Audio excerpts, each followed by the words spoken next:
F-35A의 통합이 진행 중인 미티어 미사일. MBDA의 미티어 램제트 공대공 미사일은 F-35A의 통합 작업이 진행 중이며 2020년대 초반에 완성될 블라크 4 소프트웨어에 미티어의 OFP가 포함되어 전 세계에 인증, 배포될 예정이다. 따라서 한국 공군도 2018년부터 도입하기 시작한 F-35A의 블라크 3F에 블라크 4 소프트웨어의 요소를 추가하여 블라크 4 소프트웨어를 갖추는 작업을 거쳐 장차 미티어 공대공 미사일 운용 능력을 갖게 될 것이다. KF-X 개발과 미티어는 F-35A뿐만 아니라 F-15K와 KF-X에도 도입될 가능성이 높은 미사일이라고 할 수 있다. 이미 KF-X의 미티어 미사일을 인티그레이션하기 위한 설계 자료가 가이에 제공되었으며 여기에는 미티어를 탑재할 무장 발사대를 설계하기 위한 자료 등이 포함된 것으로 보인다. KF-X의 비행거도, 하중배수, 속력 등에 따라 KF-X의 IWB 내부의 무장 발사대와 외부 무장 스테이션의 유동을 해석하고 미티어를 발사할 수 있는 조건을 만들기 위해서는 미티어의 공력 데이터가 필요하다. 따라서 가이에 제공된 설계 자료에는 해당 정보가 핵심 정보로 포함되어 있을 것으로 짐작된다. F-15K의 공대공 전투 능력의 획기적인 향상. 아울러 F-15K의 업그레이드에도 미티어 미사일 운용 능력을 부여할 필요가 있다. 이는 미티어 공대공 미사일이 AESA 레이더와 함께 F-15K의 공대공 교전 능력을 획기적으로 향상시킬 수 있는 무기체계이기 때문이다.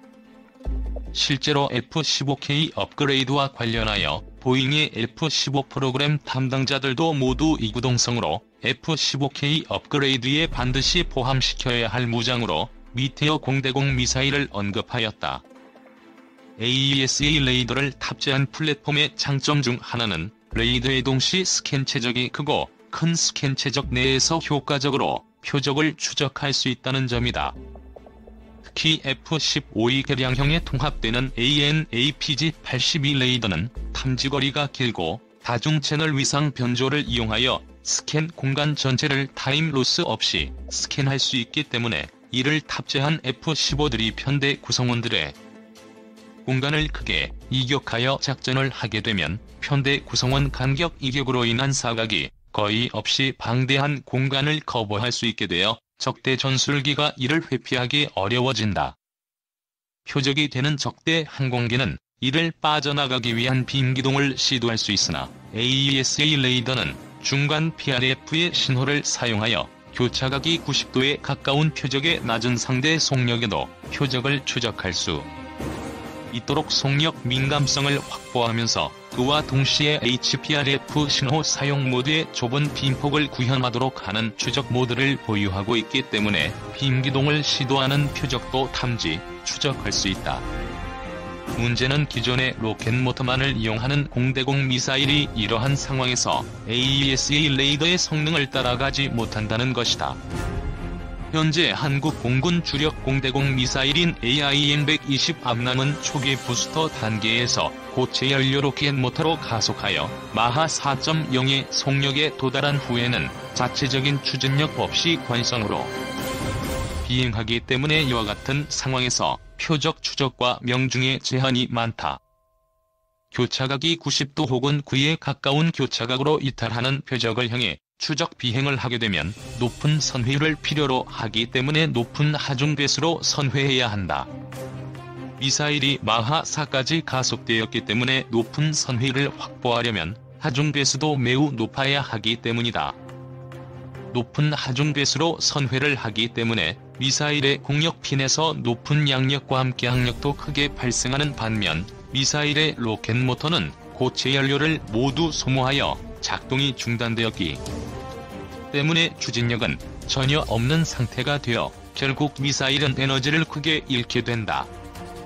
미사일의 속력 저하는 미사일의 핀의 받음각 한계와 맞물려서 미사일의 하중배수 한계를 크게 떨어뜨리고 미사일의 구조강도상의 하중배수 한계 저하가 아니라 공력핀이 만드는 선회 구심 가속력 한계가 더 떨어진다는 의미. 이는 미사일의 기동성을 떨어뜨려 고기동 표적을 추적하기 어렵게 한다. 무엇보다 이와 같이 속력이 크게 떨어진 상태에서 미사일의 표적 명중이 가능한 공간 자체가 크게 축소되어 표적이 암남과 같이 로켓모터로 제한된 시간 동안에만 추력을 유지할 수 있는 미사일은 큰 교차각으로 회피를 시도하는 표적을 요격 가능 공간 내부에 두지 못하는 상황도 발생할 수 있다. AESA 레이더는 교차각이 큰 표적을 탐지, 추적하지만 미사일은 이러한 AESA 레이더의 표적 추적을 따라가지 못하는 것이다. 더욱의 표적이 교차각만 큰 것이 아니라 아예 고도까지 더욱 높은 상황이라면 더욱 말할 것도 없을 것이다. 앞서 언급한 로켓모터 연소 완료 이후의 고기동으로 인한 에너지 소모는 발사 플랫폼의 무장 컴퓨터에 통합된 암람의 OFP가 암람을 표적보다 높은 고도에서 돌입시키는 코스를 작성하여 이를 바탕으로 암람의 비행을 제어하는 방식으로 어느 정도 보완할 수는 있을 것이다. 그러나 이 역시 미사일의 사거리를 크게 감소시킨다는 문제점이 있다. AESA 레이더를 탑재한 전투기는 AESA 레이더에 맞는 장거리 공대공 미사일을 필요로 한다는 것이다. 특히 한국 공군은 장래의 주력 전투기들이 모두 AESA 레이더를 탑재하기 때문에 AESA 레이더에 걸맞는 새로운 공대공 미사일의 도입이 필요하다. AESA 탑재 플랫폼과 미티어 공대공 미사일. 미티어의 가장 큰 장점은 이 미사일이 로켓모터의 연소가 종료된 후에도 덕티드 로켓을 사용하여 지속적으로 추진력을 유지할 수 있다는 점이다. 이는 로켓모터에만 의존하는 기존의 공대공 미사일과 전술적으로 근본적인 차이를 만들어낸다. 전술한 것과 같은 상황에서 로켓모터에 의한 1차 추력만을 보유한 미사일은 표적 추적이 어렵다. 반면 미티어의 경우에는 로켓모터에 의한 부스터 단계에서 초음속으로 가속하여 내부 덕트로 유입되는 초음속 기류를 여러 단계의 경사 충격파를 이용하여 압축하고 이를 연소시켜 추력을 확보함으로써 부스터 단계 이후의 고기동으로 항력이 크게 증가하는 상황에서도 높은 추력이 이를 상쇄하여 에너지를 유지할 수 있다. 이때 여러 단계에 걸쳐서 경사 충격파를 형성하여 기류를 압축할 때 기류의 전체 압력 손실을 최소화해야 한다. 미티어의 덕트는 유체역학적으로 효율적인 형상으로 설계되어 단계별 기류 압축 시의 기류의 에너지 보존 수준이 높다. 램제트 엔진이 만드는 추력이 항력보다 더 큰 경우에는 기동 중에 오히려 미사일의 에너지가 증가하게 된다. 이 경우 미티어 미사일은 고도가 높은 표적에도 여유있게 대응할 수 있게 된다. 이와 같은 메커니즘으로 미티어 미사일은 교차각과 고도가 큰 표적에 대해서도 큰 체적의 교전 엔빌럽을 갖게 되어 표적이 빈 기동 또는 급격한 브레이크 기동으로 회피를 하는 상황에서도 표적을 미사일의 교전 공간 이내에 잡아두고 요격할 수 있다. 단순히 최대 사거리와 교전 가능한 공간의 체적만 기존의 공대공 미사일보다 커지는 것이 아니다. 로켓모터 연소 종료 이후에도 지속적으로 추진력을 가지고 비행함으로써 항력을 추력으로 상쇄할 수 있기 때문에 미사일의 볼 거리와 내주 최적의 로켓모터 연소 시간 동안의 비행 거리와 최적 바깥으로 크게 확장된다. 다시 말해서 표적에 명중할 때까지 비행하는 거리 전체가 미티어의 내재 안에 포함되는 것이다. 부스터 단계 이후에도 미티어 미사일의 최대 하중 배수와 속력을 유지하면서 선회를 할 수 있기 때문에 미티어 미사일의 교전 공간 내에서는 전투기가 기동성으로 미티어를 회피하는 것이 사실상 불가능한 것이다. 전투기의 최대 하중 배수는 9G 이하이며 특히 미사일을 피하기 위한 회피 기동은 최대 하중 배수 선회가 가능한 최저 속력 근처에서 시도하기 때문에 9G를 지속적으로 유지할 수 없다. 반면 미티어 미사일은 전투기 최대 하중 배수의 3배가 넘는 30G 이상의 하중 배수를 부스터 단계 이후에도 지속적으로 유지하며 기동할 수 있다. 이러니 전투기의 기동성으로 미티어를 회피하는 것은 어렵다. 기존의 공대공 미사일은 표적이 전자적인 대응 수단 등과 병행하는 회피 기동 시에 깊은 마이너스 잉여 파워로 인하여 속력이 크게 감소하여 가속하기 전에는 하중배수 한계가 크게 낮아지거나 혹은 속력을 유지하기 위해 고도를 떨어뜨리기 때문에 후속 미사일은 피하기 어렵다는 점을 이용하여 이기 정도의 미사일을 시차를 두고 동일 표적에 발사하는 그라인더 전술로 운용하고 있다.